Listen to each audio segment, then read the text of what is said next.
You know, bridges have to be the most terrifying, most beautiful, most astonishing, and also head scratching invention ever made. Like, have y'all seen those pictures of like how deep bridges go? Like the ones like the ones that be crossing rivers and everything. Like it's kind of like it's like yo, like how is this even possible? And then add on to the fact that there are a lot of people who are afraid of bridges. I wouldn't say I'm afraid of bridges, but one thing that I do like take note of is like, what if this bridge like malfunctions or falls? What is my escape plan? You know what I'm saying? Even though there's probably no escape plan if the bridge collapses. You know what I'm saying? And like it's Final Destination didn't help. Like these watching like live leak videos didn't help. And I guess this story isn't gonna help at all. However, first things first, or second things second, I would like to say rest in peace to the people who have lost their lives in this tragedy. Today is another Rotten Mango Day, and we are watching the deadly Korean bridge collapse that killed 32. A bus filled with students fell 66 feet into the Han River. Dog. So I hope I could just see what happened and try to be as just as soft as possible, understanding and everything. My condolences goes out to friends and families, the people who lost the people in this bridge collapse. And I would say let's get into it and let's go. Bada bing, bada boo. A sinking car will be fully submerged within 30 to 120 seconds. Oh. So you have essentially 2 minutes, if you're lucky, to get out of that submerged car. And it's gonna be terrifying. Hey, I'm gonna be sorry, Stephanie. Every second of it is Okay, there we go. Y'all, if you drive, please have like things that you might need to like get out of your car or protect yourself with. Please. You know what I'm saying? Like there's a lot of things you can use as maybe like a weapon if somebody tries to carjack you or you need to protect yourself. And I'm not really saying a gun, like you have like a baseball bat, taser, da da da da. Or if you need to like break a window just in case something like this happens, like you accidentally go into into like the water, or you get into a crash, or you get stuck and you need to get out the car and you probably can't because you can't break a window. Or like seatbelt cutters just in case. Like I would advise people to please stay protected with your car, because not only do you have a 2-ton death machine that you're driving around every day, you also can that death machine that you have can also be a death trap if you're like stuck in the wrong situation. going to be like life or death. The minute that your car hits that water, the front of your car is going to start to nosedive straight down into the river, the ocean, wherever you may be. The front of the car is typically heavier, so it starts slowly sinking and bringing in more water. Now, this is what some professionals have advised you to do if you're in these types of situations. Roll down the windows as fast as you can. Okay. You're about to hit that water, roll down the window. You're in the water, roll down the window. Because once you're fully submerged, it's going to be nearly impossible to open your car door. And if your car windows stop working, then you're going to be trapped inside the car with zero escape. You're going to drown to death inside the car. So roll down your windows, because the power to operate the windows is only going to last so long. You have a very short window of opportunity before all the electrical systems are destroyed by the water. I didn't know this. If you can't roll down the windows, you got to find something to break it with. Don't try and break the windshield. That is the thickest part of glass in the entire car. You got to use the side windows. Then you take off your seatbelt. You do not want to be restrained while you're trying to free yourself from drowning in a car. Help other people out in the car, and then swim out of the car safely. It's going to be the easiest to swim out of the car when the water level is still below your car window that's open. Now, once there's water coming in through that open car window, you're going up against the water pressure. Jesus. Water's pushing you down, you got to swim up against it. if you're not a strong swimmer, you might have to wait until the entire car sinks to the bottom and then wait for the water pressure to equalize before trying to swim up. Oh my because goodness. even if the car is fully submerged, it's still sinking. So the water is pushing it down and you're trying to go up. Wow. You can still do it, but it's going to take a lot more energy and a lot more skill. Wherever you are in this process, you're going to want to use your feet to Question. kick off the car to try and propel yourself towards the surface. Wait, question. This might be stupid, so please, I'm learning as we go. What if, like, say, like, you know, like when they say to not get sucked into like the current, you know, they say like swim parallel to the shore, I believe, or is it swim perpendicular to the shore, like towards the shore? What if to try to get away from like all the suction, you swim straight and then go up? Is that stupid? That's probably stupid. That's probably dumb. It may be dumb. I don't know. But what if you wake up in a sinking car? Oh, fuck. What if you didn't even see yourself falling? What if you weren't ready? You weren't alert. You didn't have any of the time to do these things. And now the car is filling up with water and you're panicking. In the Han River in Seoul, South Korea, That's a beautiful 33-year-old Min Jun was knocked unconscious. He violently wakes up by the cold. It's just so cold. And he notices he's in the driver's seat of his car and there is cold water splashing into his car. Bro, that is scary. It's slowly filling up. His feet are fully submerged at this point and now it's like trying to reach his knees. He's freaking out. Like, what the hell is going on? He has no idea why he's in water. He starts panicking. He's looking out the window. All he sees is water. Hey, bruh. What the hell? Oh, hell His no. car is in the middle of the Han River sinking. How did he even get here? He tries to push open the car door. He pushes, it doesn't even budge. Oh, fuck. Something is blocking it, or perhaps it's the water pressure that's high enough already. It won't move. He tries to slam his body up against the door to get it to open. It's not even moving a little bit, not even a single inch. Oh my God. So he's like, okay, calm down, think, we gotta think. He could hear his breathing ringing in his ears, and he's panicking. Even if he gets out, then what? Be plunged into the dangerous river in the middle of October? I mean, surely he's gonna quickly die. The currents are strong enough to drag him underneath the water. And if that doesn't happen, he's gonna die of hypothermia pretty quickly because he's in the middle of the river. But if he stays in the car, he's gonna drown. The car is gonna slowly submerge and he's gonna drown to death either way. So no. He's gotta get out. And he had wasted so much energy trying to get that car door open. The water is now up to his waist. Oh. He has to think clearly. He tries to open the windows. It doesn't work. It's broken.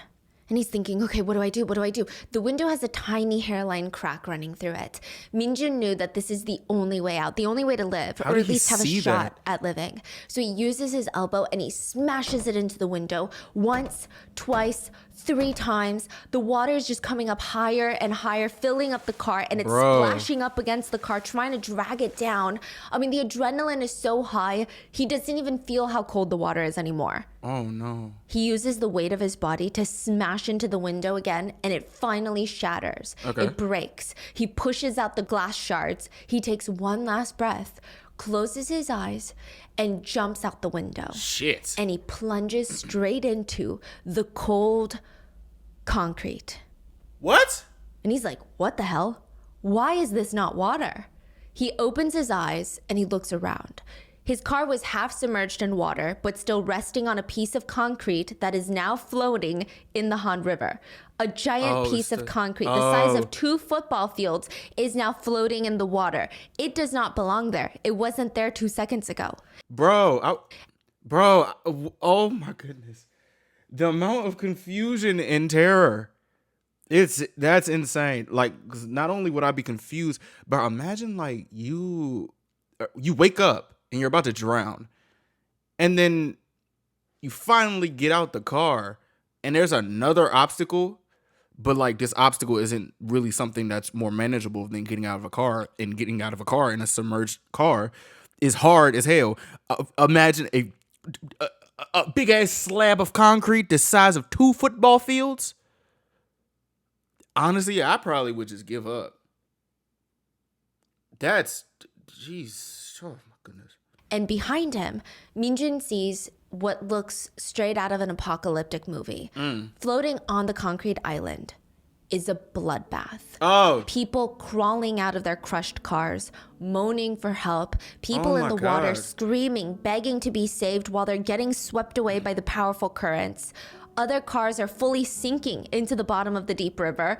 A bus I'm gonna be honest. This is a late trigger warning, but if you are afraid of bridges, well, you already know that this is. If you're afraid of bridges, you're probably not gonna watch it. But oh God, behind him is crushed to half its size. The bus is now coming up to his waist, with blood just pouring out of it like someone stepped on a berry-flavored juice box. oh my He God. could see blood-soaked hands like reaching out of the bus, trying to crawl out, and nobody was coming to help them. It would be up to the 49 people floating in the middle of the river to save each other. Why is it always that? Like, why is it all? Well, is it because people didn't know? I guess, or the people that could have called somebody, most of them are like in the water or something. Like, cause why are these stories like? It's all synonymous with people who like just regular civilians coming to help, and the health services are either dragging their feet, taking a long ass time to show up, or they're just not doing their job.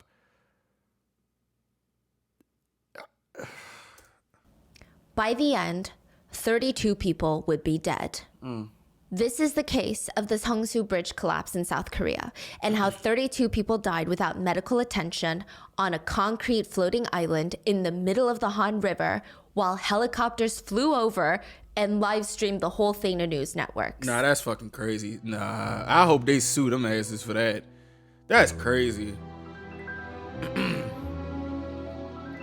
That's actually crazy. Like, just sometimes when people try to just get stories or just get like clicks for news things and stuff over some tragedy and shit like that, it's actually insane. Like, if it's just strictly to, we need to get this story out. And they just on the time of like, oh, but the people inside, nah, the story is better. The story is more important than human lives. Like, people, bro, like, no, cuz.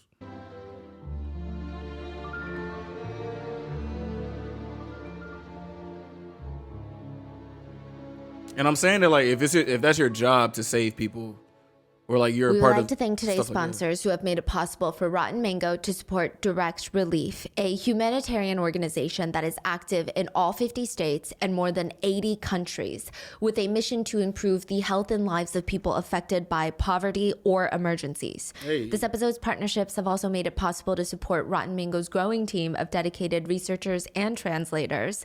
And we'd also like to thank you guys for your continued support as we work on our mission to be worthy advocates of these causes. As always, full show notes are available at rottenmangopodcast.com. We worked with our Korean researchers to help assist in the gathering of data for this case, but as always with international cases, please let us know in the comments if there was anything miscommunicated, lost in translation, or just any additional information you would want us to know. Leave it in the comments.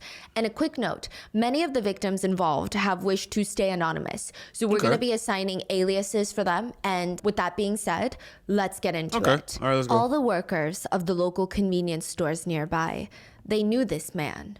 He was kind of an interesting middle-aged man. He worked by installing those LED lights on the outside of buildings. So he worked for a light installation company. And the ones that really watched him, or if they ever looked out the window and I don't they like saw this him music. installing these lights, anytime he got a little bit high up on the ladder, music is his getting me knees scared. would start buckling. Oh, His whole body would start shaking. And then after work, he would walk into a convenience store and buy all the food that he was craving. Oh, shit. Now, for years, there were ups and downs in his finances. On the times that he wasn't making a lot of money, he would still walk in and buy all the food that he was craving. There would priorities. be split moments where the convenience store owner would tell him exactly how much it was, and the middle-aged man would open his wallet.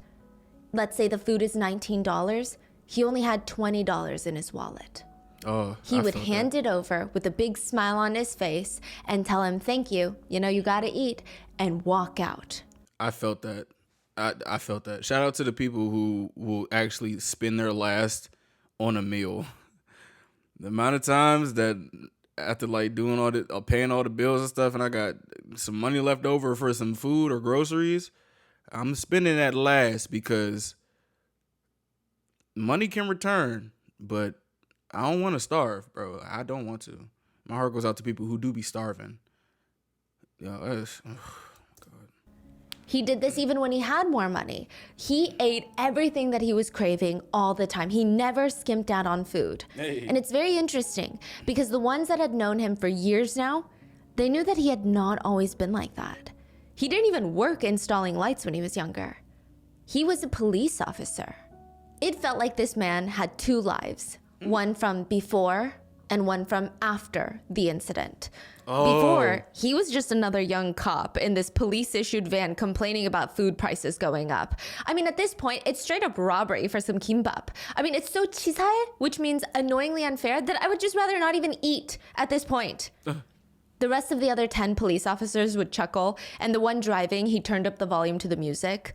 Maybe That's if it rude. had been any other day, they would have just continued the conversation about how the cost of living keeps going up, and police officers in South Korea, we're only getting paid like $30,000 a year. It's not fair. We're saving lives. Oh, wow. But not today.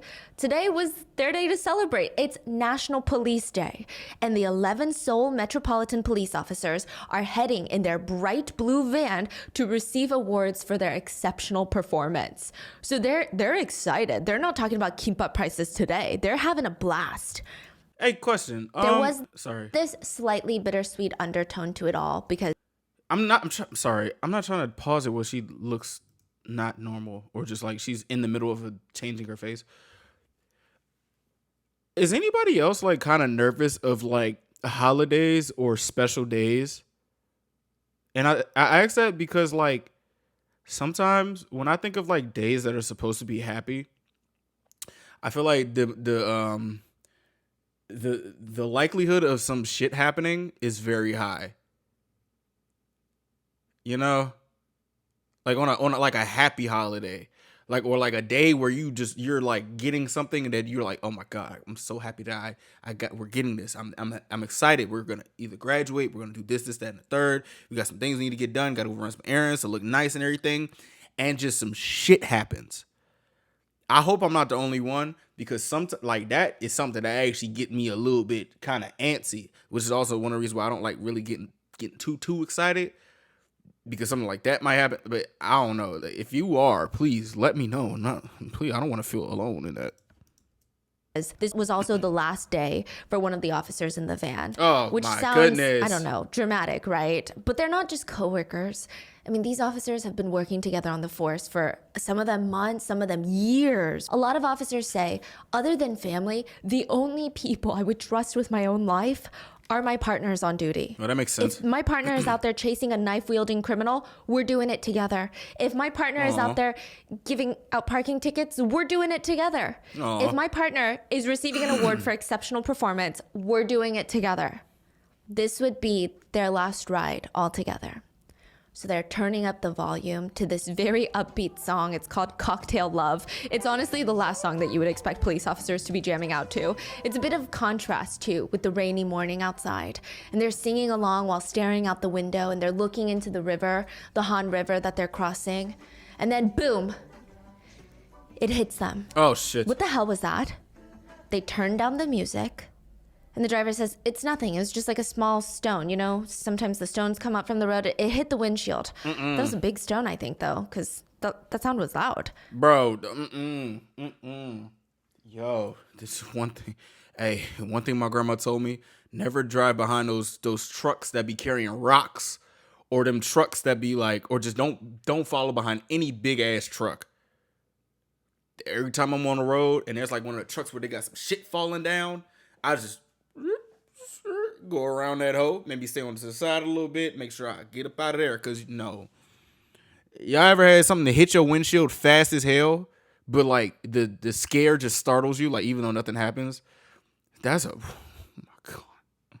But now with the music turned off, their ears are alert. No, but what's that sound? The car gets quiet and they're trying to listen. And it's like this low, like, noise. What? It almost kind of sounds like the beginning of thunder, like a rumble almost. It's a deep tuk noise. It's like one that you would feel in your bones. Oh, no. The officer driving the car, Officer Lee, He was gonna ask the group what they thought the strange deep noise was, because it's clearly not normal. But his officers start yelling from the back, "Brake! Hit the brakes! Hit the brakes!" He looks up at the road ahead of him, and the road ahead looks like it's rising. It looks like the road is getting taller out of nowhere. How is that even possible? How is it getting lifted? They're on a bridge. Is this some sort of weird optical illusion or some sort of earthquake? And as quickly as the road ahead of him looked like it was growing taller, it just vanished completely. What? It disappeared. And then they felt this really odd, strange weightlessness in their stomach. Like their stomachs were just floating around inside of their bodies. And then, boom. Some of the officers screamed. Others felt everything go black. Most of them fainted. But one thing was for certain. The next time that they looked out the window, they were in the middle of the Han River. What the fuck? 21-year-old Officer Lee, the driver of the police van, he opened up the driver's side door, and there was so much noise when he opened that door. Emergency sirens getting closer and closer. People are screaming for help. Help. He has to help. So he's forcing his trembling legs to try and move out the car because he's shaken up. It feels like a war zone. It feels like there's bullets just flying towards them from all different angles. And now that he's out of the car, he realizes it's not bullets, it's stone. Thousands of pieces of gravel are just plummeting from the sky, landing on him, near him, clinking off the police van into the water, creating Oh my God. Wow, my goodness gracious. these giant splashes. He could barely keep his eyes open from all that dust. And then the cold wind. Not just the wind of the Han River, but the helicopters. There's helicopters just circling around. And he's trying to squint and look up, and 66 feet above him, 7 stories above him, is the bridge that he had been driving across just moments ago. Dog. It had a giant section just ripped What the fuck? from it in the middle. It's like someone punched down into the bridge, taking a giant piece of slab down to the Han River. Dude. He could see peeking over the bridge, like the edge of the bridge up there, 66 feet above him, are people, firefighters, looking terrified. He's like, why do they look so terrified? He turns his eyes back down and turns around in a full circle. They were on a sinking island. A piece of concrete, the slab from the bridge that was missing, was now floating in the Han River, about to sink at any moment. Lee turns to his right. There's people screaming from inside the water. They're being swept away by the current. He turns to his left. There is blood seeping into the concrete, turning it fully dark red. He looks up and he sees a bus full of people upside down, and the bus is completely squashed. He could see long strands of hair just soaked in blood peeking out from the bus windows. Backpacks were ripped apart, and loose shreds of homework were just sitting in pools of thick blood. The next stop for this bus would have been Muhak Girls High School. Bro. In Korea, most high schools don't start class until 8-10 a.m. But technically, if you're not in your seat by 7:50 a.m., you're considered late. So most students, they try to shuffle into the classrooms by 7:30 a.m. So you have some time to settle down, set up your little station, catch up with your friends, finish eating the breakfast that you bought at the convenience store. Apparently they call it reading time. But most students, they do not sit calmly and read a book ready for the day to start. They're running around going from class to class, treating it like a recess, doing their hair, fixing their makeup, playing with their phones. That sounds so fun. They're doing everything. They're so running, fun. Taking pictures, eating snacks. And at Muhak Girls High School, most of the students were really good about getting to class on time. Except Friday, October 21st. The teachers of Muhak Girls High School walk into their classrooms and they look around. There's 8 empty seats. No one had called ahead of time. Usually if students are sick, the parents will call. If students are late, parents will call. I think something's wrong off the rip. Unexcused lateness, tardiness, absence. Strange. 1 or 2, they're used to that maybe. But 8? 8 is crazy. They look out the window and it's just rain droplets pouring down. Okay, maybe they're late from the rain, but still, it rains all the time. They're on time. We're not sure how everyone at the school found out. Maybe a teacher ran out of the staff room yelling at everyone, turn on the TVs. That's probably what happened. Maybe a student had heard about it and ran into the school saying, did you guys see what happened? But very quickly, during homeroom period, Muhak Girls High School students found out that the bridge leading straight to their school, that most of their classmates and friends took every single morning to get to class, had collapsed. And those 8 empty chairs belonging to their friends, they may never be filled again. Oh my God. Every single channel on TV, every radio station was playing the same thing. A shocking incident has occurred this morning. During a severe traffic jam during rush hour, the Seongsu Bridge has collapsed. Nearly 100 feet of the road collapsed and broke off into the Han River, taking down multiple vehicles with it. Eventually, the police, fire department, and soldiers on base nearby would be dispatched to this collapsed bridge. In total, 1,500 people were mobilized to the scene.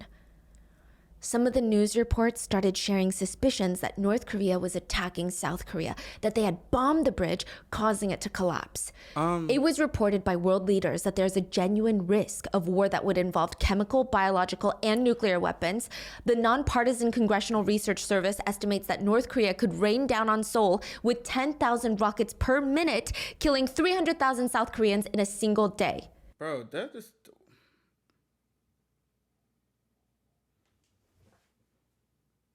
I feel so bad that it's just like nations conflict can literally just escalate so much to where neighboring countries literally just are on edge with every single thing. That is, oh my goodness gracious. If they wanted to. Experts estimate that in the long run, if North Korea attacks South Korea, millions could die from this type of escalation. So people are thinking, maybe this is just the beginning. Maybe this is the work of a North Korean rocket. While news stations are on high alert about anything regarding North Korea, all the students at the all-girls high school are just terrified. They're so anxious that their friends are not showing up to class. And that bridge being the main method of transportation for many of them, it's making them feel panicked.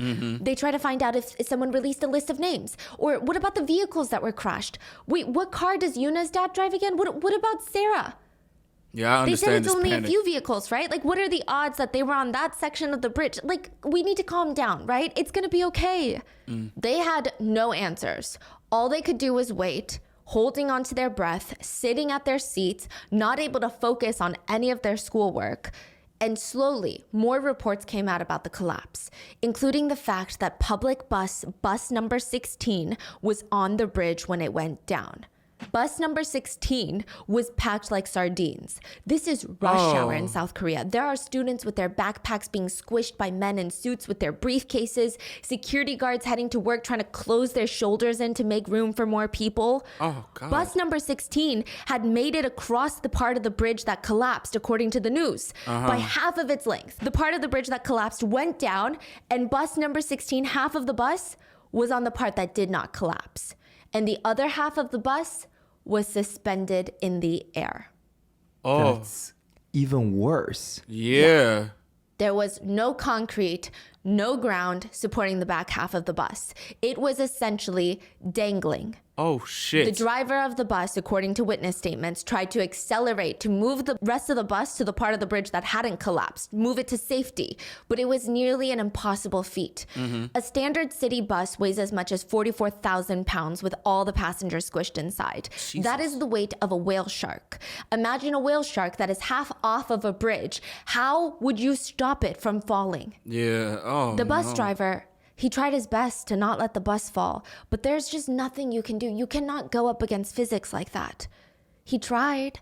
Witnesses stated that he accelerated all the way until the rear wheel of the bus hit the edge of the broken bridge, but it got caught on the jagged stone. Oh, come on. Oh my gosh. The bus driver accelerated with everything he had, but because the rear wheels were caught, it caused the entire body of the bus to go up. The bus, to a degree, was now vertical. What because the he's fuck? accelerating so much and the back wheel is Oh. getting caught. It was erecting itself up on the middle of the bridge. Drivers on the bridge were staring in horror because they knew that there was nothing that they could do to help.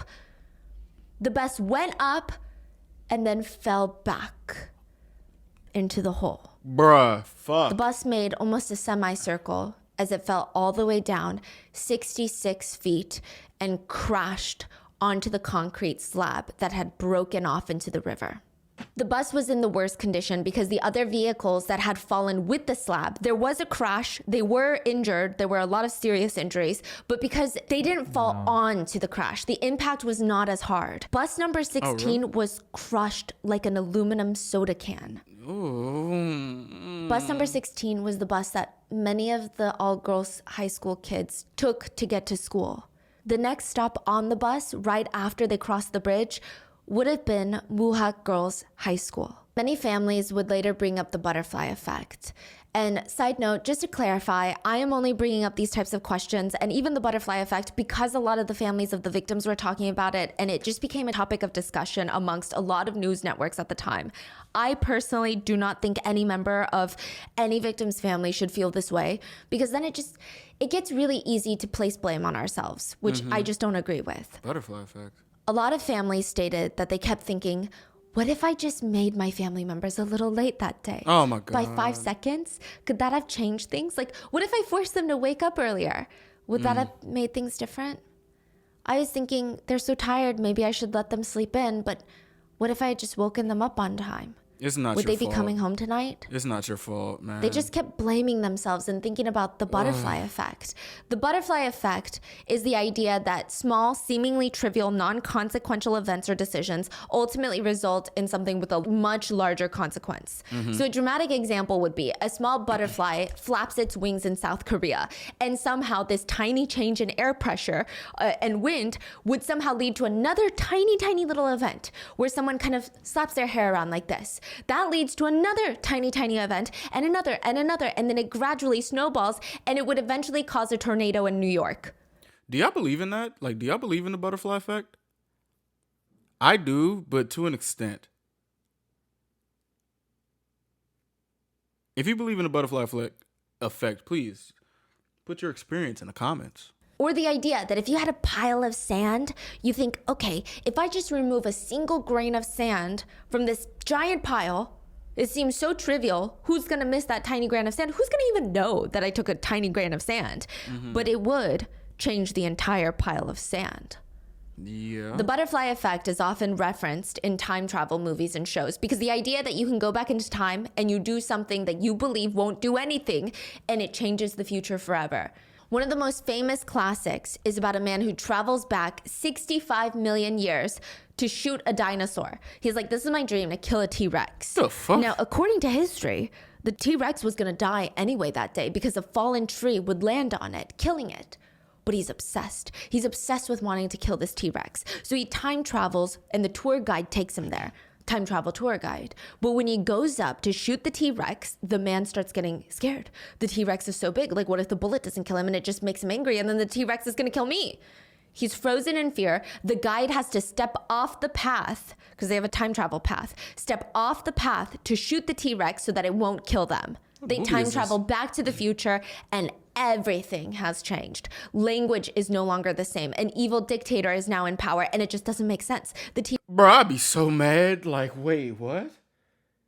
I killed the T-Rex and the Tower of Babel story is just not a thing. My goodness gracious. T-Rex was going to die that day anyway from a fallen tree. Why does it matter if it was shot or not? It's dead. Ultimately, the T-Rex was going to die. That's a crazy. They look down and they see a crushed butterfly stuck to their boot. Oh, shit. And the story shows how just them stepping off the path, stepping on a butterfly, changes history forever. What movie is this? It's terrifying on its own if you think about it too Yeah. long. But a lot of parents of the victims in this story, they just kept bringing up the butterfly effect. Oh, They said they kept is it the movie The Butterfly? I'm sorry. asking themselves, could things have played out differently somehow? Maybe I would have asked if they wanted a coffee, and if they drank a coffee before they headed out, then they wouldn't have been on that part of the bridge. Or maybe I could have made them wake up 5 minutes earlier. Or maybe the night before I made them sleep 5 minutes earlier. Or maybe I was going to shower, but I could have just let them shower first. Or what if they wore a specific tennis shoe that takes a few extra seconds longer to tie? Oh, no. Could that have changed the outcome of things? Yuna had stayed up late at night drawing again. She was a junior at the Muhak Girls High School, and after all of her studies, her one guilty pleasure at night was to just draw. The next morning, Friday morning, she woke up a teeny tiny bit later than usual. I mean, at this rate, she was going to miss her bus to school, and Yuna's dad offered her, hey, I'm going to drive to work. The bus stop is on the way. Get in the car. I'm going to drop you off at the bus stop. Yuna did not even respond to him. Oh. She grabbed her backpack, got in his car, and she crossed her arms and stared out the window. Oh, shit. Yuna's dad is trying to make eye contact with his daughter to see if there was an opening for conversation, but nothing. She refused to look at him, and she just stared out the window. It was kind of a Cold War. Yuna's dad had spanked her a few days ago. Oh, you know, she's a high schooler, so they're having it's very normal. It seemed like neither of them wanted to apologize first, so the whole drive all the way to the bus stop, they don't say a single word to each other. When he parks the car, he turns to his daughter, but she's already out the door, and she's saying, 갔다 올게, which means, I'll see you at home later. And she closes the door, and she walks off to the bus.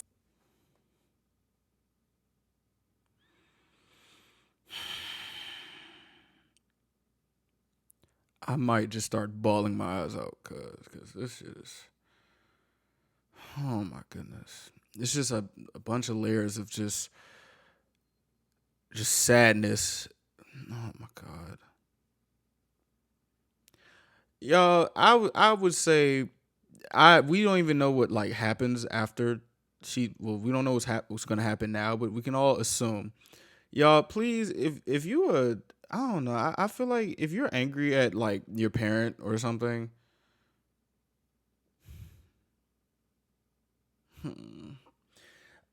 maybe y'all probably are not like the huggers or the kiss goodbye, but like I do.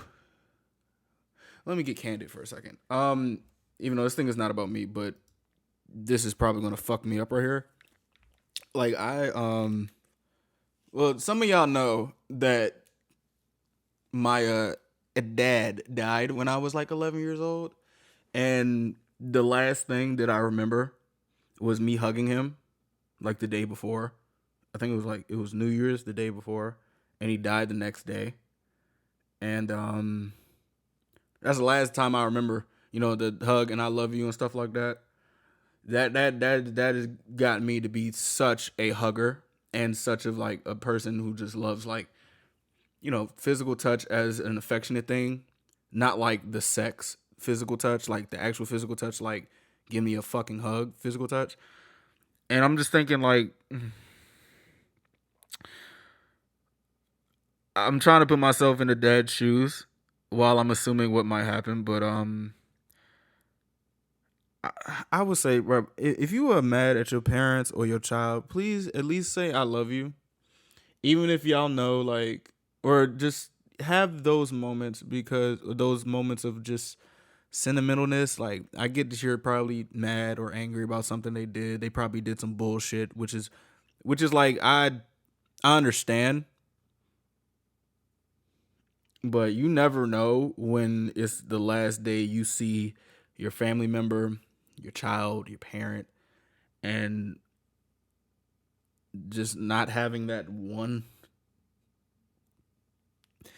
I don't know. It's probably just me, but not having that one moment of just affection. The wound of losing that person might sting and go so deeper. And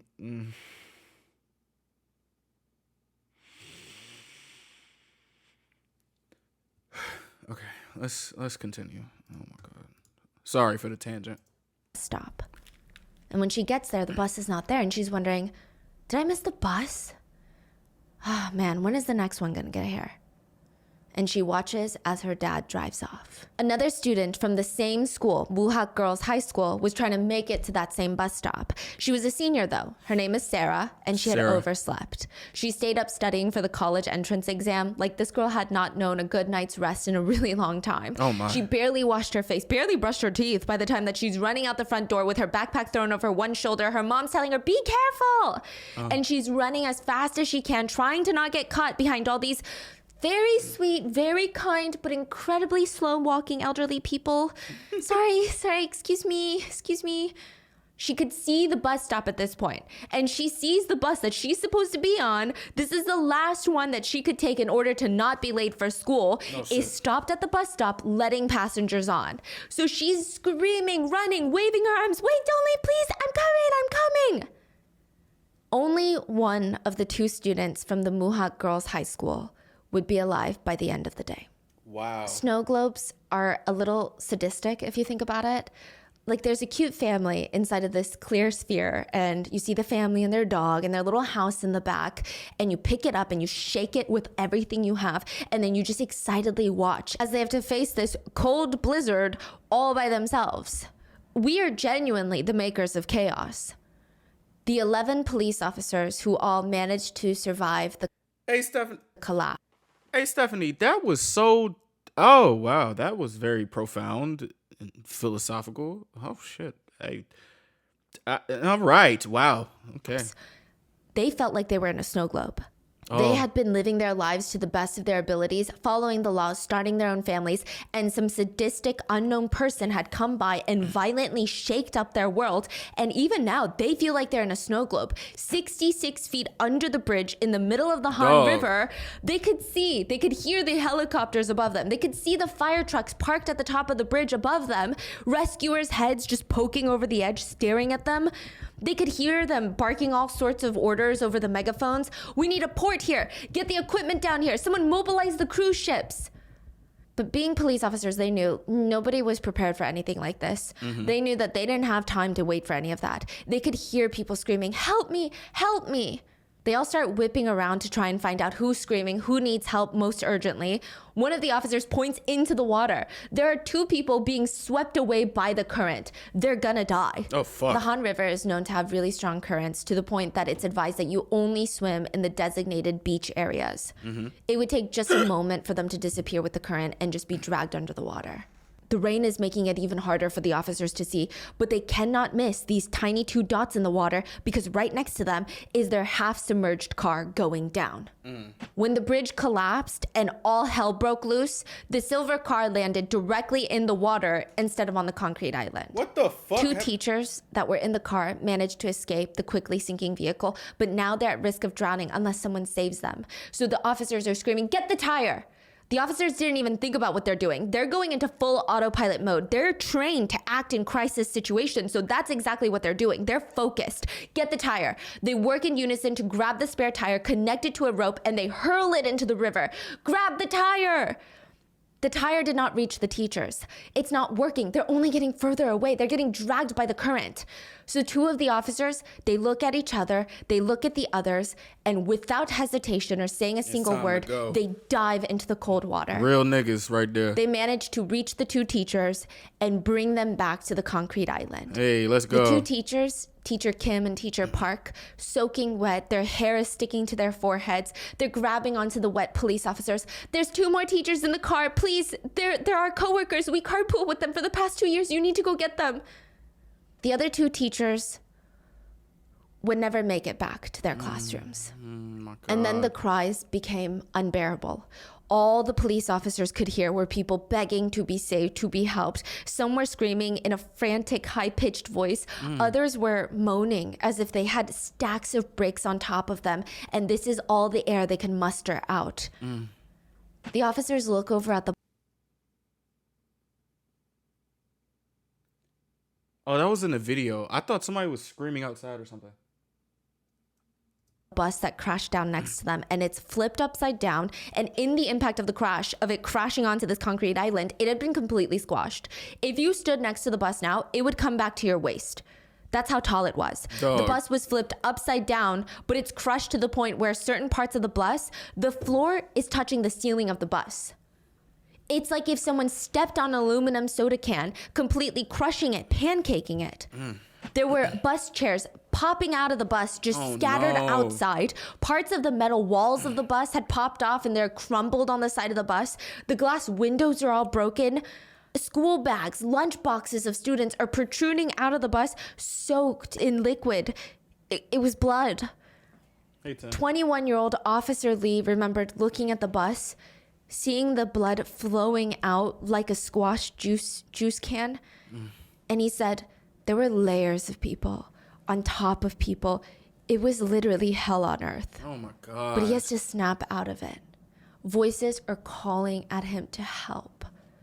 He goes back into focus mode, trying not to think about who these people are, what's going on, where everybody was headed, the fact that 2 seconds ago he was headed to receive an award. He's not thinking about his family. Man, fuck the award. He's thinking about saving lives, and that is it. Bro, that is crazy. Like, having to like snap out of like just the like, bro, this happened, but it's like at the same time it's like there's so many other people that need to be saved. That is like, I'm just to think about, it's so insane. Oh no. The situation was being broadcasted live in all news stations Nigga, in is he South down Korea there? by the helicopter circling above. The people trapped in the collapse were really in their own snow globe. The whole nation is watching them without any single way to help. All the police officers would be seen on the news stations on the sinking island wearing nothing but their underwear. Wow. But it's only 40 degrees outside. Officer Lee and the other officers start pulling people out as gently as possible from this crushed bus. And all the other officers that are assisting, they would pull a person out, a middle-aged man, suit covered in blood, students in uniform covered in blood. They would look at the officers and they would say, "Thank you, I'm so cold." And with each person they pulled out of the wreckage, the officers would just start shedding articles of their clothes. Every single person that they rescued out of the bus told them, "I'm so cold." And they're shivering. And the officers knew that that is a dangerous combination. So blood loss causes your core body temperature to fall. It can actually lead to hypothermia and death. Normal body temperatures are at 98.6, but when it falls below 95 degrees Fahrenheit, you're at risk of your body shutting down. Hypothermia can lead to complete failure of your heart by causing an irregular heartbeat, respiratory systems go down, and eventually that leads to death. And a lot of these people being pulled out of the bus are showing signs of hypothermia. Yeah, it's only 40 degrees outside, but from blood loss. They're becoming hypothermic. Not to mention, Shout out it's to these the police end of officers. October before 8 a.m. Even just being outside would have been chilly in South Korea. But on the Han River, those winds, it likely feels much colder. And it's raining. Oh my. Officer Lee would take off his police jacket and give it to the first person he pulled out. Then he ripped off his shirt, gave it to the next person. Then his pants. He pulled another person out of the bus, a student. They said, "I'm so cold." And he looked down. He has no more clothes. He's in just his underwear. And he's thinking quick on his feet. He runs to the police van and he starts ripping the car seat covers to take off so that he can provide some sort of warmth. Damn, And when it he's quick on finally his rips feet. off the seat, he runs towards the student he just pulled out and he said, "I got it. Here, take the..." The student was dead. Bro, oh no. The officers had to keep going though, even though it just started to feel pointless and painful. They rushed to get everybody out of the bus and cover them with car seat covers. Shout out to They these would police ask officers. the person they just pulled out, "Ajashi, are you okay? Do you need help right now? Is this warm enough? Here, take the car seat cover." No. Thank you. Thank you so much. Go save the others. Go."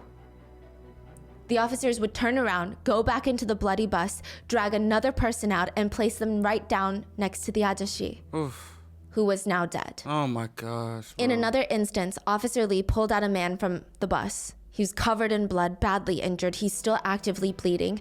And like the others, he desperately needs medical attention. I mean, this is life or death. Officer Lee sits him down and he's reassuring him, like, "Just hold on tight, okay, Ajashi? The rescue boats are coming. They're gonna be here very, very soon. Just stay awake." The Officer Lee looks up out into the river to see where the rescue boats are, how far in the distance they are, and he starts smiling because he can see them speeding towards the concrete island, and this is good. And he looks down. The man is dead. This is the It felt time. like every time they rescued someone, they Bro. would turn around to help someone else, and the person they just rescued would be dead. Bro, this timing is crazy. Like, I never knew like hypothermia was that intense. Like, I knew it was so bad, but I didn't know it was like that intense. To where like they're just you turn one way and then you turn back and it's like what? They were alive 2 seconds ago, and now they're dead. It would take 30 minutes for the rescue boats to arrive. Rescue operations began, 30 and bodies were minutes. carried onto boats on stretchers. Helicopters used rescue bags to now lift dead bodies. Rescue teams took way too long. When they first heard the bridge collapse, most of them made their way onto the bridge to the giant hole in the center. But what the hell are you going to do from there? So they wasted a lot of time driving back off the bridge, finding boats to get to them, to get to the side of the collapse by water this time. It was also later revealed that the call center employees briefly thought all the calls coming in about the collapse were prank calls. So they wasted even I'm not going to talk about that. We talk about this all the time. more time that they could have used to save lives by contacting the correct people like the Navy. 32 people died that day, 9 being students, and 17 more people were injured. It is widely believed that if the rescue boats had come sooner, more people would have been saved. And now with the rescue teams doing what they should have done 30 minutes ago, administering medical care, the 11 police officers, they sat down to catch their breath for the very first time since the collapse. Officer Lee, he's 21. He called his dad because he usually reports to his parents, and I believe he was still in a state of shock though, because he just told his dad very bluntly everything that happened like he was still on autopilot. I mean, he was so nonchalant. He stated, yeah, Dad, Seongsu Bridge collapsed, and I rescued some people out, so it's fine, don't worry about it. And his dad responded, okay, 조심해, be safe. And he hung up. It did not register in that moment for Officer Lee's dad what his son was saying. After the line went dead, his dad stood there processing what his precious son had just told him. Just a wait a minute and moment. he immediately called him back and he screamed into the phone, "You're where?" Ugh. The Seongsu Bridge was a symbol of economic power. Wow. The Seongsu Bridge was built 15 years before it collapsed. I mean, it was part of the government's plan to modernize Seoul before the Summer Olympics were coming. Listen, don't even get me started on the Olympics and what the cities will do for Olympics. It was going to be held in Korea. They wanted Seoul to be cleaned up. The government spent $470 million to clean up the Han River, just clean it up from pollution. They said the Han is like clothing to the people of Seoul. So this is Olympics, what, 1990s? Yeah. Something to wear daily with pride, something to keep clean. Our fathers and their fathers would swim in the Han. It's our lifeblood. And yet, 32 people had just died because the bridge collapsed into the Han River. And there were signs that the bridge was going to go down. What? 10 hours before the bridge collapsed, a large gap had formed in one of the joints on the floor of the bridge. Like, you could look into it and see water. It was a large Excuse me. That why Chloe, I'm not a bridge technician or anything, but I'm just thinking, like, if I see a hole in the bridge, we closing that down. I'm sorry, but everybody's going to be late for everything. That's gap. Seoul City was alerted and they sent workers out there to lay a small iron plate on top of the gap so that nobody's tires would get stuck. Dog, and what? It wasn't even, yeah, What I the say fuck? small iron plate. It's not small. It was 4 feet by 7 feet. They're trying to put a Band-Aid on a bridge? Literally. A bandit on a bridge where it's rush hour, buses and cars filled with people in it, and you just do.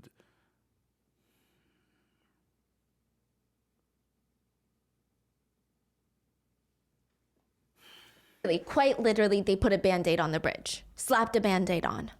This was 160 feet from the site of the collapse. The fuck? They were going to repair the joint later, they said, but they postponed it due to bad weather, which is fine, but then why not just shut the bridge down until it's repaired? What? The next morning, about an hour and a half prior to the bridge collapsing, reports started coming in that people could hear these creaking noises coming from the bridge. Oh, you know hell those no. horror movies where they walk into those old haunted houses and it feels like the entire house is thundering? Why the They bridge said it sounded doing like this? that, but on a bridge, which can't be great. It sounds like a monster. Yeah. Like deep, low rumbles and creaking noise. It sounds like it's echoing too. Like something big is shifting. It sounds Bro, the bridge is not supposed to fucking do this. Like, it's a like thunder inside of the bridge.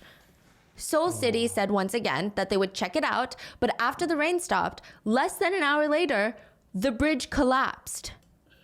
Over 30 people died and more were missing. Search teams consisting of 150 personnel were sent into the water to locate more bodies. Professional divers, the Navy were all involved. They found the silver car with the 2 remaining teachers inside. They had drowned. And a little while later, searchers came across another fully submerged vehicle, a gray Hyundai, and the driver had not been able to escape from the submerged vehicle. He was also dead. After 5 days, they called off the search and no more bodies were found in that area of the Han River. 32 dead, 29 from the bus, 9 of them being students, and 3 that drowned. Muhak Girls' high school graduation was 4 months after this. Everyone showed up. I mean, even students who weren't graduating that year, parents of students, they all rallied to show support for 8 students that would never be coming back. Many of the parents of the deceased brought in a single yellow tulip in memory of their children. Sarah brought one in too. The bus never waited for Sarah, the one that collapsed. And that is the only reason that she survived. She said, when I got on the next bus, the bus driver said that we couldn't go by the Seongsu bridge route, and I was surprised that we passed a different bridge to go to school. I ran into the classroom because I was late, and everyone was crying and hugging me. Everyone thought that something had happened to me because I hadn't come to school on time. They were playing the news. Yeah, my mom was so shocked later. But Yuna would not make it. Yuna's backpack was given to her father. It was recovered from inside the bus, and the fabric of the bag was caked in blood. When they handed him the backpack, his hands were shaking and he took it. He hugged the backpack. He fell to his knees on the floor and he started crying. Her favorite pens, journals, books, they were all in the backpack. And so was a letter that she had written for her dad. Remember how I said Yuna and her dad had a big fight a few days before she was killed? Most high schoolers, they have a hatred for parents lecturing them. And in that car, her dad thought, wow, she's really mad at me. But Yuna she's a high schooler. She didn't know how to apologize yet. And she didn't know when was the appropriate time to give her dad this letter because she felt like her dad was still mad at her. And so she saved that letter in her backpack. And it read, "To my loving dad. Dad, I can't hide my tears whenever I think about you. I know that your heart must hurt 100 or 1,000 more times when you spank me. Dad, don't think that you spanked me. Think of it as you were spanking the bad thing inside of me. And I really, really, really love you so much that it feels like my heart is going to explode. And I promise I'm just going to keep doing my best to make you proud. Appa fighting." And it was signed from Yuna, who loves her dad very much. Yuna's dad would die 2 years later from a serious health condition, but friends and family knew that he was in a rush to go tell Yuna that he received her letter. Another family, the Kangs, they lost their youngest son, Peter, in the collapse. When Mr. and Mrs. Kang heard that Peter was gone, that he was killed in the collapse, they fell to the ground and they were slamming their fists down, screaming, "Peter, Peter." It was Peter's last day at work today. He had quit his job to focus on his studies of becoming an accountant, and his parents felt guilty. They couldn't help but think, had the collapse happened just a day later, had Peter just quit a day earlier, their precious son would be alive today. Bridges are all about balance. To simplify it, when you have a force going down, like gravity, the structure is going to go down. But when you have a force going up, and a force coming down, the structure can stay still if it's perfectly balanced. Now, there's a ton of different types of bridges, but all of them are about balancing forces. So take a beam bridge, for example. This is the cheapest, most simple type of bridge. So picture bridge? you get 2 stools, 2 chairs together. Right. You place them a few feet apart and then place a wooden plank on top. There, you have a beam bridge. Now, let's say you want to make this beam bridge longer. You got to get creative. Because imagine you just push the chairs further apart and try to balance a longer wooden plank. Suddenly, the weight is going to feel heavier. It's going to start sloping down in the middle of that wooden plank when you put weight on it, right? It looks like it's going to snap in half. So what do? I mean, technically, you could add another chair in the middle to balance out the weight, but that's not the cheapest or the easiest solution. You want to keep a good chair distance from each chair, so you don't want to spend so many chairs on this wooden plank. So what do? You add trusses to it. Imagine you have 4 toothpicks. You tape them up into a square. How easy would it be for you to take your finger, put it on the one corner of the square, push it down, and suddenly it's not a square anymore. It's a different shape. Pretty easy, right? Because it's just going to bend. Yeah. So what would be the best way to ensure that it doesn't tilt? Doesn't tilt? Oh, you add like 2 more in the middle, cross it. Just add one. Just add one diagonal. So now instead of a square, it looks like 2 triangles. Triangular support systems are great in bridge structures. I mean, they're great at holding their shape and not falling to pressure. It's very evenly distributed. And that's what a truss is. So the Seongsu Bridge was a truss bridge that relied on these triangular support beams to hold it up. So there would be a pillar or a chair, and then the bridge part that the cars are driving on would be on top of these triangular support systems. And then another pillar, and then more triangular support systems. And it means that the bridge can use way less pillars or chairs in our example. So for context, another bridge in South Korea would be categorized more as like a steel beam bridge, like a regular bridge. Each pillar or chair is about 110 feet apart. Okay. This Seongsu Bridge, the pillars are almost 400 feet apart. Because the Seongsu Bridge has these triangular support systems, which is typically a very smart and safe way to create good bridges. But that also means one of the most important parts of this bridge is gonna be the truss, the toothpick part. And it's not actually toothpicks, they're steel beams, but you get the idea. And more importantly, one of the most important things are going to be how the toothpicks are attached to each other to create these triangular shapes, the joints. That's what's welded together. That's the welding part. Right. So another analogy that's hopefully going to make it super easy to see how horrible this Seongsu Bridge was constructed. Oh, fuck if you me. have to tape 2 pieces of paper together, the cheapest way to do it would be what? Two pieces of paper together. Tape at the top, right? You get 4 pieces of double-sided sticky tape, put them on each corner of 1 piece of tape, slap them on the corners of the piece of paper, slap the other paper on top. Oh, yeah, okay. But let's say you want to spend a little more money, make it a little more secure. Maybe you tape the borders, all 4 sides, and then slap the other piece of paper on top. I like, or maybe what about oh shit, she said tape. What about, say, like borders and then make an X with more double-sided tape? Like the X is the reinforcements of like everything in the middle. No? If you want to spend more money, X and then a cross. So it's just, everything is just reinforced to the maximumest of degrees. Or if there are millions of lives on the line and it depends on these 2 pieces of paper being taped together for years through all sorts of weather conditions, the best thing that you can do would not just be tape the corners or the borders, but everything. Apply double-sided sticky tape to the entire page and then stick the other paper on top of it. Well, yeah. Every part is essentially glued together. The Seongsu Bridge constructors were supposed to do that, but they just taped the borders and called it a day for the joints of these trusses. Triangular support systems. Question. Isn't this supposed to be the bridge of like power, like she said? Why are they cutting corners for this bridge? They spent like $400 something million to clean up the Han River, but not like pay a lot of attention to the bridge that goes over said Han River.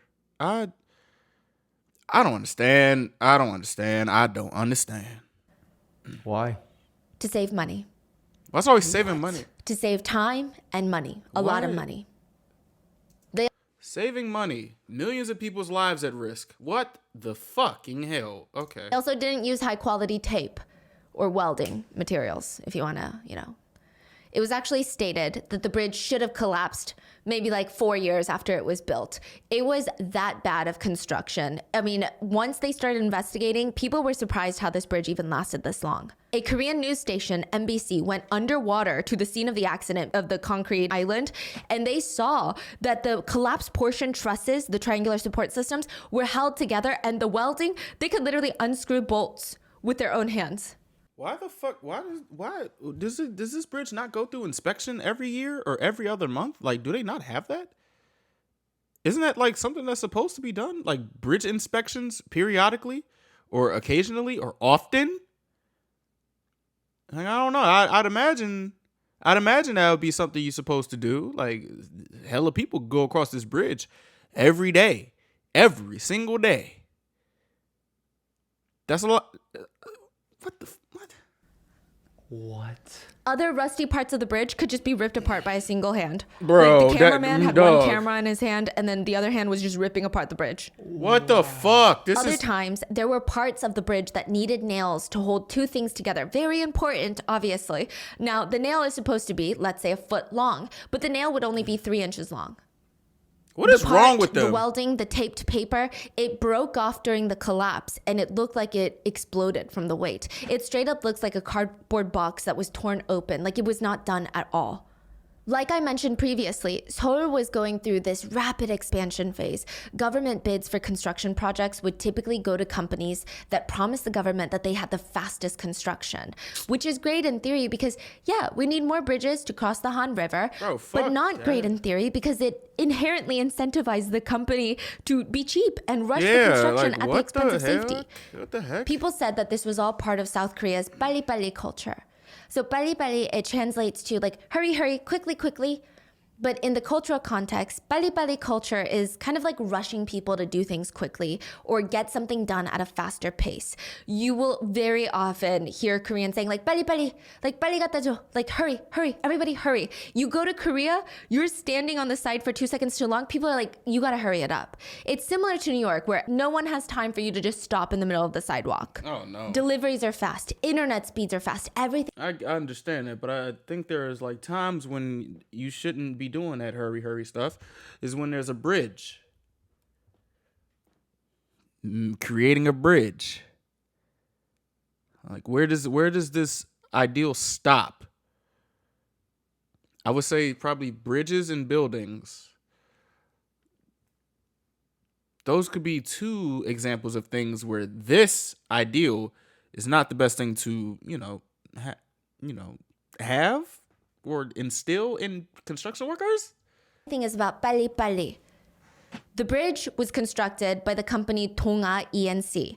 They promised the government that they would construct the bridge at half the cost of the other construction companies. They were contracted by the government to build almost a mile-long bridge across the Han River for $63 million. Which is a lot, don't get me wrong, right? But a lot of major bridges, I mean, albeit some of them are a lot longer, but they can easily cost hundreds of millions and most of them closer to $1 billion. Wow. So Donga is charging $63 million, half of what the other contractors in Korea are asking the government for, which sounds alarming, doesn't it? But the citizens were like, you know what? Donga is the best construction company in Korea right now. It's like the second largest contractor in South Korea at the time. And there's nothing we can do about it. It's the government choice. Wow. Wait, so they asked for half and it's going to do it in double the speed? Yeah. What They're like, we're the going to do it quicker and for cheaper. What? So people thought, I mean, not that citizens had a choice. I'm not saying the citizens voted for this. The government gives it to whoever I guess they're sleeping in bed with, right? But the citizens felt a little bit reassured because the company had a lot of good publicity. The chairman of Donga, Chairman Choi, was often hailed as some sort of construction hero. They called him the one who can accomplish the impossible. Now look what the fuck happened. So if we give the government the benefit of the doubt, maybe they genuinely thought that Donga had some sort of crazy system or skill to make things happen more efficiently and cheaper than other companies. Don't matter. After the Spend that collapse, extra Donga money. made a statement and said, our company's warranty is over. The company's warranty for the bridge was 5 years. Afterwards, we cannot be held responsible for the accidents. We have no legal responsibility for this.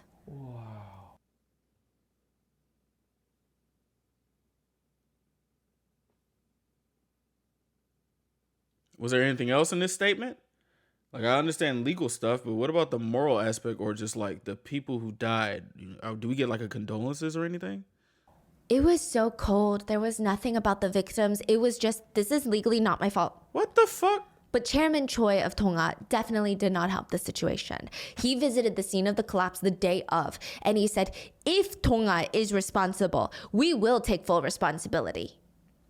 But then his tone changed a few days later and he said, in order to realize Donga's moral responsibility as the constructor of the Seongsu Bridge, with this incident, we are being reborn. Basically saying, hey guys, if you want us to, because we constructed this bridge, morally, we're taking responsibility. Not legally, don't get it twisted. Morally, But now we are reborn because we did something so great. Bro, fuck you. Because we morally took responsibility. Fuck you, dude. Fuck out Eventually, an investigation was opened into the bridge's collapse. Chairman Choi's entire attitude changed and he said, look, I've been to Seongsu Bridge countless times, driven over it. Let me ask you a question. Would I have gone to Seongsu Bridge if I ordered it to be built cheaply and fast and without regard to safety? The company essentially argued that the bridge was fine for the past 15 years, so it's not their fault. If it was this bad, how would it have lasted 15 years? No, that's not the They started shifting fucking... the blame to Seoul That's not the point, dude. Like, what the hell? City, the city government, for negligence on maintaining the bridge. They stated that for the responsibility of managing all the bridges over the Han River is done by the city of Seoul. The city is required to conduct safety inspections on facilities every single year. So does that mean they ran their test and the results said the bridge was fine? Were they not thorough in their testing? Did they even test the bridge? It was later revealed that after 15 years of its construction, the Seongsu Bridge was never subjected to any detailed inspections. The government decided the bridge inspections would focus solely on older bridges.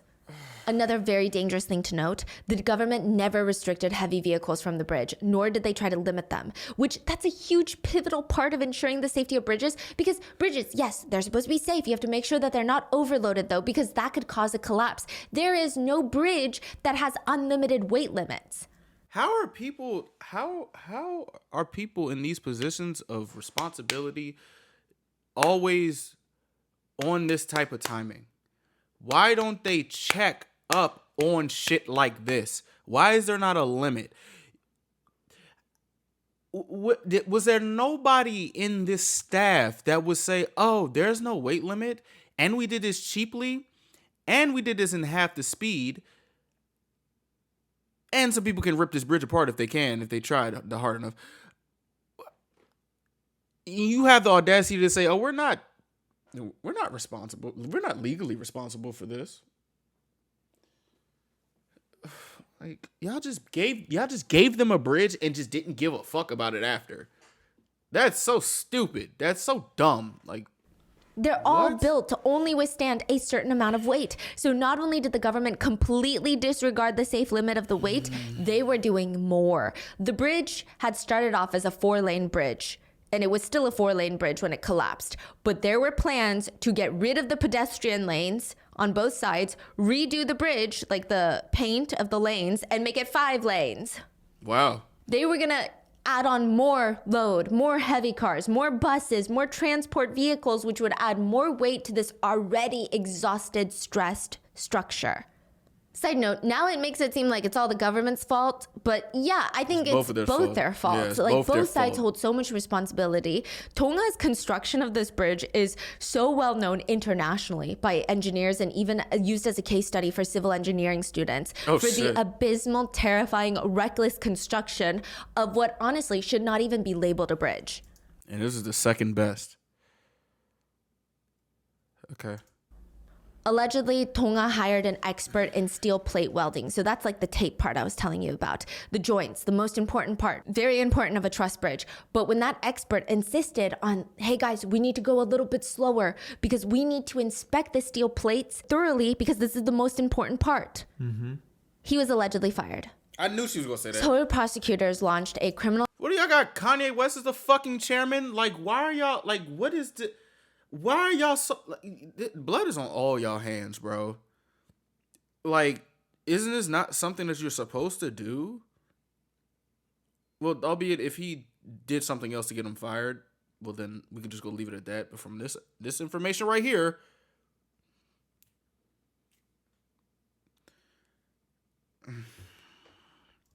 investigation into the bridge collapse. They were, in a way, investigating their own peers, and they did not like what they found.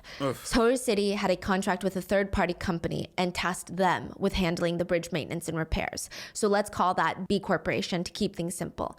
Okay. B Corp had submitted a report to Seoul earlier that year. So this is in October. They did it early spring. They said, hey, the steel joints and the beams, yeah, they're compromised. It is in urgent need of repair. Which doesn't sound like a we'll get to it when we get to it type of problem, but Seoul did not do anything about it.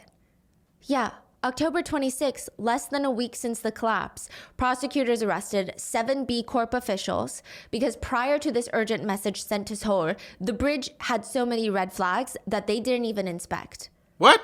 Like, they let it get to this point. They could have flagged it earlier on, but they were too lazy to do daily reports. They never checked it out. And then finally, earlier that year, they finally checked it out. And they were like, ooh, no one should be on this bridge. It's going to collapse any second now. Dog. 4 Seoul metropolitan government officials were arrested for disregarding that very urgent message sent earlier this year about the compromised beams. And just moving on, business as usual. Bro, I can't. 6 Tonga construction officials were arrested for obvious reasons for the construction of the bridge. And there was debate on whether or not the mayor of Seoul, Mayor Lee, would also be arrested. But the then president of South Korea forced him to step down as mayor instead, which honestly just feels like a slap on the wrist. And in the end, they received sentences ranging from 6 months to 3 years in prison, which is, it's nothing, literally nothing. A few years later, Tonga Group, the parent company of Tonga Construction, would file for bankruptcy, and the government promised. They're like, things are going to change, guys. Things are going to be different from now on. We will care for civilian lives. Fucking liars. 8 months after the bridge's collapse, the Sampung department store in Gangnam would collapse, killing 502 people, which we have covered in a previous episode. 8 months apart. So pretty much what was being said was they were vaguely saying, yeah, things are going to be different, but the difference is these tragedies are just going to get more and more and more tragic. So, I mean, you were right. He was right. He was right. Things are going to be different. It's just greed and fucking laziness. That's 2 out of what? The 7 deadly sins, maybe? My bad. It's called slothness. Sloth. I think that's what the word was. You can still go to the Seongsu Bridge today. Nope. But it's not the same one from the collapse. The government at first, they're wild. They told the public that the Seongsu Bridge, like the collapse part, would be repaired and back up and running within 3 months. No. And they were going to fix the welding on other parts of the bridge. There was huge public outcry, and it didn't seem like anyone would ever drive on that bridge, even if it was repaired. So the government decided to hire another company to fully dismantle the existing Seongsu Bridge and build a completely new bridge in its place. The new bridge, which I believe did recycle some parts of the old bridge, it was built by Hyundai Engineering and Construction for $140 million. Oh, wow. And side note, the deceased victims' families were compensated about $200,000 from Seoul, about $52,000 from Seoul City, and $60,000 from Tonga, reaching about $312,000 per victim, which, I mean, that's nothing. I believe the injured also received a bit of help in terms of medical bill assistance, but really nothing. The police officers who actively rescued people and were traumatized and were victims, they received nothing. No compensation, no That's mental fucked. health. The I police just leave officer these we people talked alone. about from earlier, he said the only way he really learned to cope was life is short, so even if he doesn't have a lot of money in his pocket, now he eats whatever he wants. Because you don't know when your last meal is. I understand. Officer Lee, the 21-year-old, he struggles heavily with PTSD and survivor's guilt. He said, the most regrettable thing is I couldn't save more people. And then I lived, but they died. The new Seongsu Bridge would also take the life of another victim. The father of one of the students who died in the crash. He would always visit the new bridge when he thought of his daughter because there's pedestrian lanes. But it was just too hard. On the 4th anniversary of his daughter's death, he took his own life at the spot where the bus had fallen. His family said he blamed himself for not being able to protect his daughter. Many of the victims' families fainted when they were asked to come ID their loved ones in the beginning. One mother cried out, my baby, how can I live? How can I live on without my child? Please go look at my child, and please somebody just wipe the blood off of him, please. Wipe the blood off of my baby. It hurts. One family member of a victim said, there are a lot of accidents with hundreds of victims.